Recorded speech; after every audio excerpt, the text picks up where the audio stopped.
Welcome back to Paul's Hardware, everyone. This is GPU, RAM, and SSD Price Watch. As the PC hardware shortage continues to linger on, refusing to go away like an unwelcome house guest who keeps crashing on the couch and eating all our dino nuggets, it can be difficult to tell what's going to happen. Are memory prices about to fall because China's flooding the market with DRAM and NAND chips? Or was that cheap Chinese memory just a myth, as was reported at Computex? Are prices actually going back up, spiraling upwards, which is the opposite of spiraling downwards? And can we even trust the words of the memory manufacturers themselves, who conveniently keep reporting that, yes, that product we make will definitely continue to go upwards in price? In this series, though, we at least attempt to stay grounded in reality. I've been tracking month-to-month price changes since March of last year, focusing on what you can actually buy right now.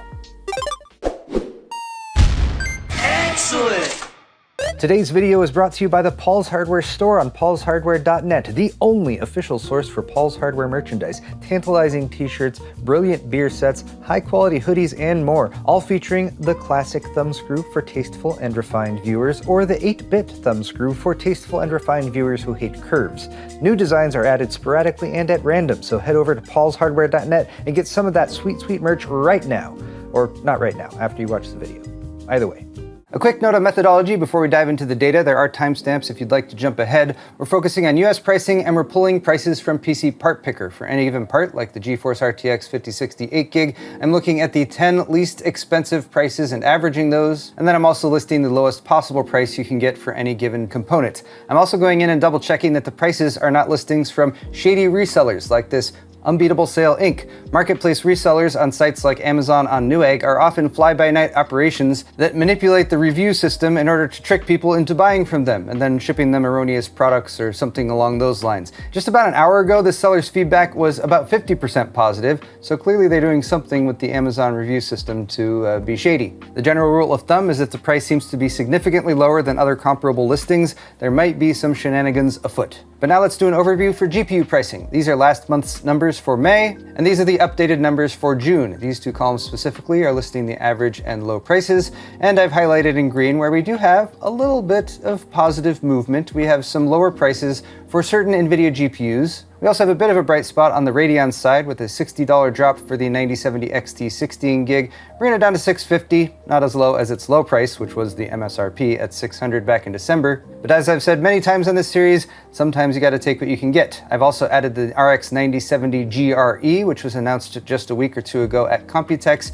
It has an MSRP of $550, which is the same as the MSRP of the RX 9070 16GB at $550, so not terribly exciting. This would be crushed by the RTX 5070 if it was selling for even its MSRP, to say nothing of its low price of $480. By the way, the bolded numbers here are the lowest prices that we have seen. Most of those occurred at the end of 2025. But of course, all prices save the newly listed 9070 GRE, the 7900 XT, which I don't even count because it's just back to its stupid MSRP of $900, and I suppose the sort of bright spot on the Nvidia side with the RTX 5060 Ti 8GB selling for slightly below its MSRP. Everything is still significantly overpriced, and that particularly applies to graphics cards with higher memory allocations, like the 5070 Ti 16GB, the 5060 Ti 16GB, 5080 and 5090. All of these are roughly 25 to 30% over their MSRPs, with the 5090 finally breaking that 200% mark, selling for more than double of its original $2,000 MSRP. $4,100 was the cheapest listing available. Next, I'm going to run through the lowest price for each individual GPU. These are linked in the video's description, but please do not take this as a buy recommendation from me. If you're in a position where you absolutely need a GPU to get a functional PC or something along those lines, this is just kind of the best of what's available. Starting with the RTX 5050, not a terribly well-reviewed card for its MSRP of $250, so it sucks to pay $290 for it, but that was the least expensive option with this Gigabyte WindForce OC model at Best Buy. And particularly hard to swallow when you note that they have sold for as little as $200. There was a $290 listing over at Amazon as well, but it is gone. The RTX 5060 gives a little bit of a step up in performance versus the 5050. It's going for $340, which is down $10 from last month's low of $350. But again, this one has sold for $279, and any GPU that only has 8 gigs of VRAM is going to be something of a compromise in 2026, especially if you want to play higher resolution games or actually dabble in local AI work, which often needs more than 8 gigs. While it is still an 8 gig card, if you want to spend around $350, the RTX 5060 Ti is only about a $30 price difference from the 5060 non-Ti, with the cheapest available options going for around $370. It seems PNY has been the most aggressive with their pricing with these semi-budget card options. This one's listed for the same price at Newegg as well. Unfortunately, as already mentioned, any graphics card that has more than 8 gigs of VRAM is commanding a premium right now. That is perhaps no better demonstrated than the 5060 Ti 16 gig. Pretty comparable rasterization performance to the 5060 Ti 8 gig, but doubling the VRAM commands a $200 premium, with the cheapest option here being $570. And yes, that is up about $21 versus last month. This has sold for as little as $400. At least you got a few options though, with MSI and Asus models going for the same price. The RTX 5070, which is a more powerful card than the RTX 5060 Ti, but has 12 gigs of VRAM rather than 16, dropped $30 this month down to $600. This was possibly influenced by the launch of the RX 9070 GRE for $550, which is also a 12 gig card. The RTX 5070 at its $550 MSRP would be like something of an okay option right now. It would be even better at its low price of $480, but at least we're seeing a little bit more competition in this $500 to $600 range. There's also an MSI Shadow OC model on Newegg, which apparently gets you 007 First Light along with the purchase. Climbing up higher in the Nvidia stack just gets a little bit more depressing. The 5070 Ti 16 gig, the only thing that I can say is that it did not go up in price. It is still $980, which is still about $250 more than its low of $730. And then there's the RTX 5080, which has a $1,000 MSRP, currently has a $250 premium. That is at least down $40 versus last month. Again, with this card, PNY seems to have the best deals, quote unquote. And then there's the RTX 5090 with its 32 gig VRAM buffer. Clearly this is crossing over a lot into AI workloads, and I'm sure the demand for the 5090 is heavily influenced there, even more so than the actual BOM cost of VRAM, which I think is also pushing up the price of like the 5060 Ti 16 gig. But it's kind of weird to say that people who bought a 5090 for like $3,000 maybe a few months ago actually seem to have gotten a good deal. And again, when I say good deal, that is very relatively speaking. Yes, indeed, just looking at the rundown of 5090s, actually that $4,100 price jumps up to $4,200, $4,300, and beyond if you scroll down just a little bit. Wow, this Inno3D model going for $8,754. Scoop that one up right away. Okay, stock for the AMD Radeon RX 7000 series is pretty spotty, even if you look at the lower end models. I've mostly been including these as potential higher VRAM allocation options to the 9000 series and the RTX 50 series from Nvidia. And we had a 7900 XT deal for about $680 for several months, which is a 20 gig card. That is apparently gone. The second best from the RX 7000 series is the $580 RX 7800 XT, which is a 16 gig card. If you really need a 16 gig card and an AMD Radeon solution will fit your needs for whatever workload you're planning to run on it, this is, I would say, a better option than the 5060 Ti 16 gig for about the same price, because this has significantly better raw rasterization performance. Moving over to the 9000 series, lowest option in this category is the 9060 XT 8 gig, currently going for $350, $50 over its $300 MSRP, $100 over its low price of $250, and $10 up this month versus last month. Way to go AMD with those screaming deals. We have the RX 9060 XT 16 gig, which is somewhat confusingly named. This has a $350 MSRP, which is also the lowest price it has sold for back in October. The most you could say for this card is it is the cheapest 16 gig option on the market, and it is at least down $9 versus last month. And you do have both that XFX option as well as the Power Color Reaper over on Newegg, which has a $10 promo code, bringing it down to the same price. The RX 9070 GRE, announced at Computex just a couple weeks ago. Kind of a meh announcement because it already launched in China, its performance is a known factor, and it has the same MSRP of the RX 9070 non-XT, non-GRE, which seemed, I don't know, slightly insulting. AMD was like, look at our new product, it's already out and it's a horrible price. If this was $500 or a little less, I would say, okay, maybe that's okay. At $550, it's still just a little tough to recommend because it's stuck with 12 gigs of VRAM. I'd say the best thing about the 9070 is that it maybe was the influence for the 5070 coming down in price a little bit this month. And AMD does at least seem to have put a lot of them out on the market.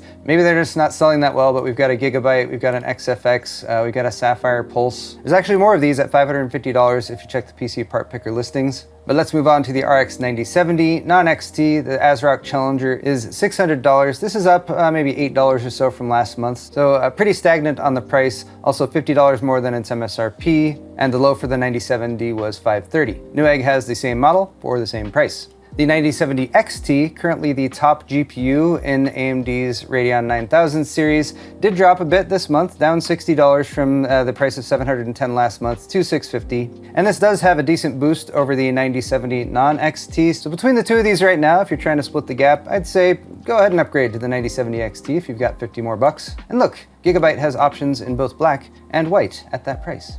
Moving down the list to Intel with their extremely disappointing Arc series. It was supposed to be the savior of everyone, but it's become pretty clear that Intel is not planning on launching the B780 or the B700 class cards. They decided to repurpose those as Pro models that they sell for $1,000 or more right now. And even their B580 and B570 are nowhere near the prices that they should be, especially down at the low end where every $10, $20, or $30 price difference can make a significant impact on your overall build. So I'm saddened to see that the lowest B580 is now $300. That's up 10 bucks from last month. These sold for $235 back in November, at which price they were like a really good option for entry-level gaming, despite some of the teething pains that Intel has had. But at $300, the RTX 5050 I would say is a better option. It's very comparable in performance, and you get the Nvidia ecosystem, which is much more mature than Intel's at this point. You do get 12 gigs of VRAM with this card, so if that really makes a significant difference to you, then perhaps that is worth considering. Meanwhile, the B570 is at $250. This is sold for as low as $200. I really wish Intel had done a better job at keeping the Arc B series in stock and prices down, because right now they're really hard to recommend.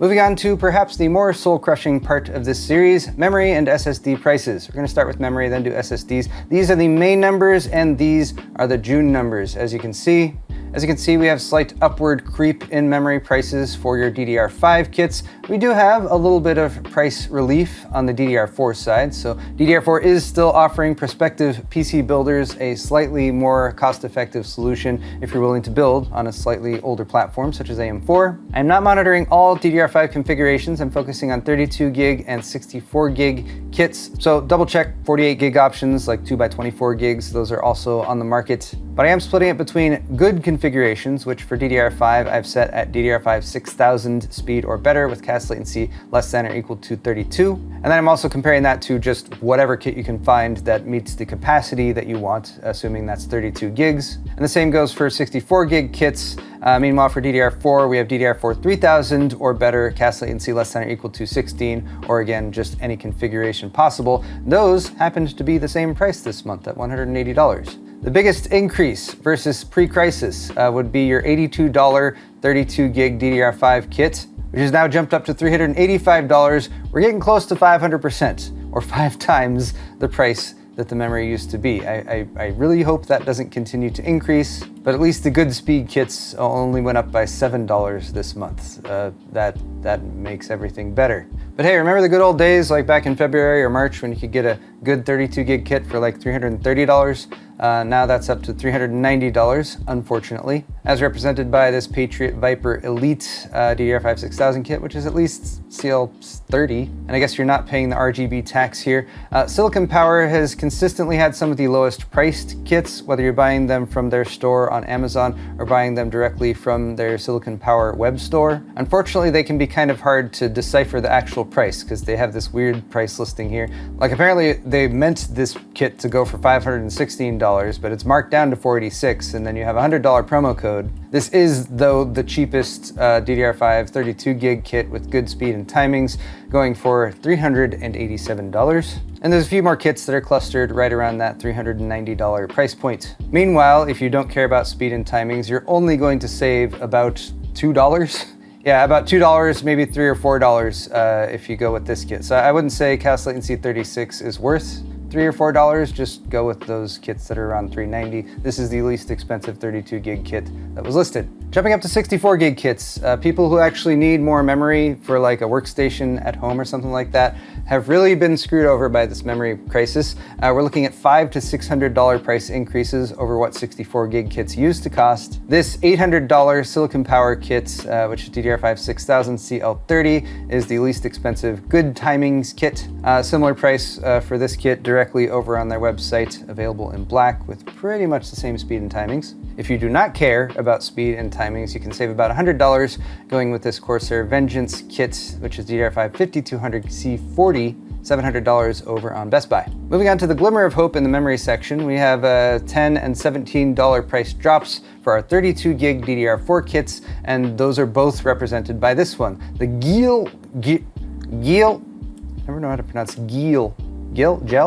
Whatever it is. This is a good speed, good timings kit, DDR4 3200. It's got an Intel XMP profile, cast latency 16. It's red.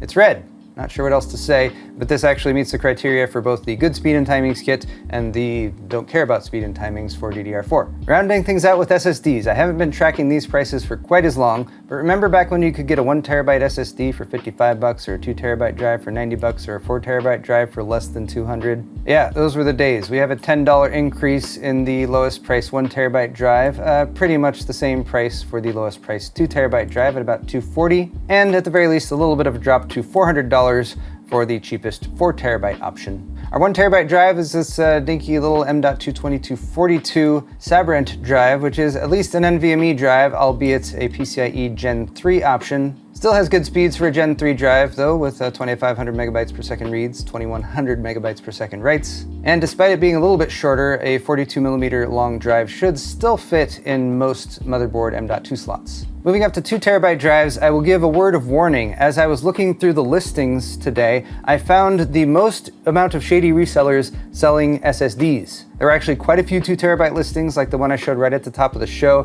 going for like $220 or maybe $240-ish, that were just from sellers that I would not trust based on their feedback. This is a relatively good price for an A-Data 2 terabyte drive. It is a Gen 4 drive as well, sold by Issaquah Highlands Tech. 79% feedback in the last 12 months. I don't know, it'll be a little bit of a toss-up there. I would probably opt for the silicon power drive instead, just to make sure you're ordering from a place that you're at least gonna have some sort of warranty or RMA support. Also a Gen 4 drive, and if you do the math with the $50 off, that's also gonna come out to about $240. Meanwhile, the best 2 terabyte SSD price over on Newegg is this King Spec drive, also a Gen 3 drive, going for $250. 2 terabyte NVMEs are kind of in a rough spot right now. Lastly, we got the 4 terabyte option.